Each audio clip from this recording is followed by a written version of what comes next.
So what was the instigator to then break out of that bubble, that environment that was holding you back?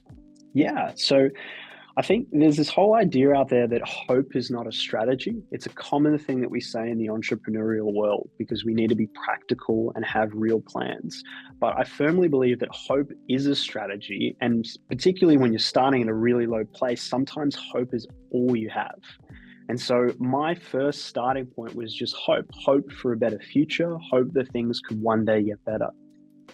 And I was very much intuitive and just more of a feeling person when I was younger, less pragmatic, less practical. And so I felt like maybe the universe had just put this thing in front of me, which was a video called The Secret.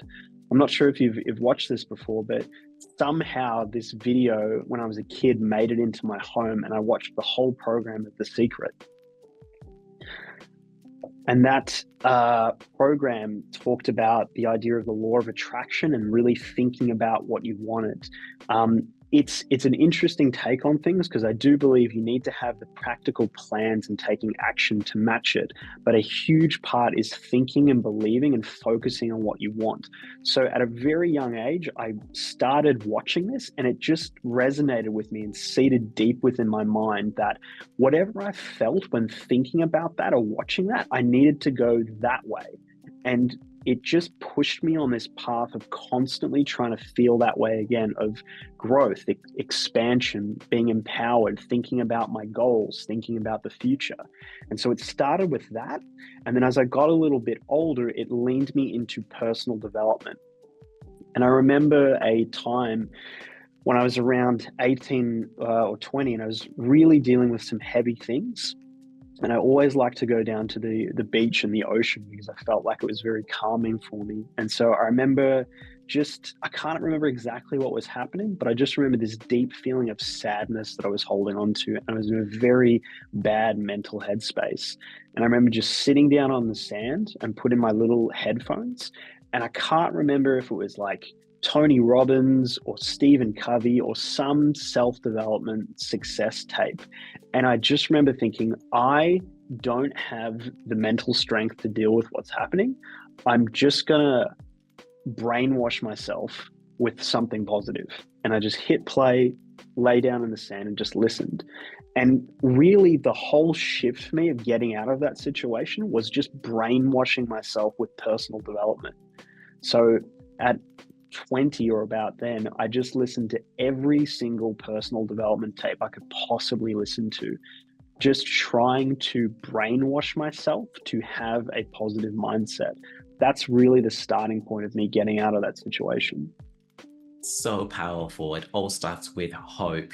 A lot of the things that I've discovered about my life is if I can't think it, I can't create it.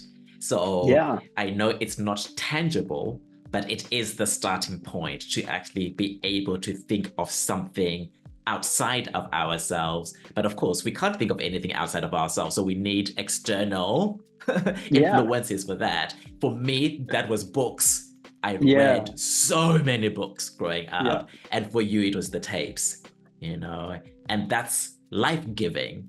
Yeah. And, you just reminded me of President Barack Obama's book, The Audacity of Hope. Even President Barack Obama says it starts with hope. And if we're looking at, the campaign that Kamala Harris is doing right now, she's coming from a place of being hopeful and joyful. My experience is that hope and joy always wins out in the end. So then, once you are brainwashing yourself with these positive messages, where did that lead to in your life? Yeah, so I basically studied psychology and I was going down the whole academic pathway, and I chose that so I could learn more about what had happened to me as a kid and why my family dynamics were so dysfunctional. And so I was on a trajectory to be a psychologist, but as I was listening to all these tapes and learning all these things, I got this itch for business, and I just felt drawn to the idea of business and trying to start something.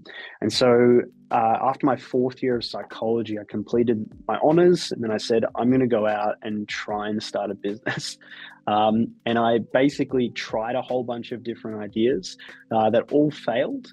And I basically went backwards, and I tried to start a business after uni. It didn't work. And then I got a sales job. But my whole idea with that was, if I can just spend time with business people, I'll be able to learn about business.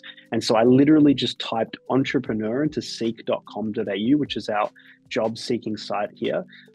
And that allowed me to find business-minded people, which eventually landed me in the Cluster, which is a co-working space. And that's how I met you. It's how I met Jeff, who we both know and both connected us. And that was really the start of me meeting the whole entrepreneurial community. That's powerful. And your hope was then matched by action, in essence. But you had a very clear plan there. You know, you tried your psychology course, you closed that door, and a new door opened up for you in business, and you followed that through. So what I'm really hearing is you tried things on and kept figuring out what captured your heart. Yeah, for sure. And I think as well, once I had made the decision that I wanted to learn about business, it's one, having the humility to realize you need to learn from people. And two, just learning all the skills that you need from other people. Because what I didn't have, because I didn't come from a business family, I didn't have a dad or an uncle or a family friend who was teaching me business things. The truth is, a lot of business savviness gets passed through family and relationships, knowing that that's how much you should charge for something, or this is how you should enter a negotiation, or this is how you should conduct yourself. And so some part of me realized I didn't know that stuff. So my whole goal was, how do I learn as much of this as possible so I can bridge my knowledge gap? That's why I worked out of that co-working space, so I could just constantly see, all right, how are people doing things? It's so powerful. When I left the law and work in a startup, one of the things I created was I was going to be the right-hand person of the co-founder, attend all his meetings, do all the follow-ups, learn how to communicate, right? All of that. And I said to him, I want to learn how to be an entrepreneur. And I think what is so great is that there's always specificity in everything that you were creating. There was specificity in everything that I was creating. I didn't know it was going to work out or not, but that's what I had decided to do and follow through.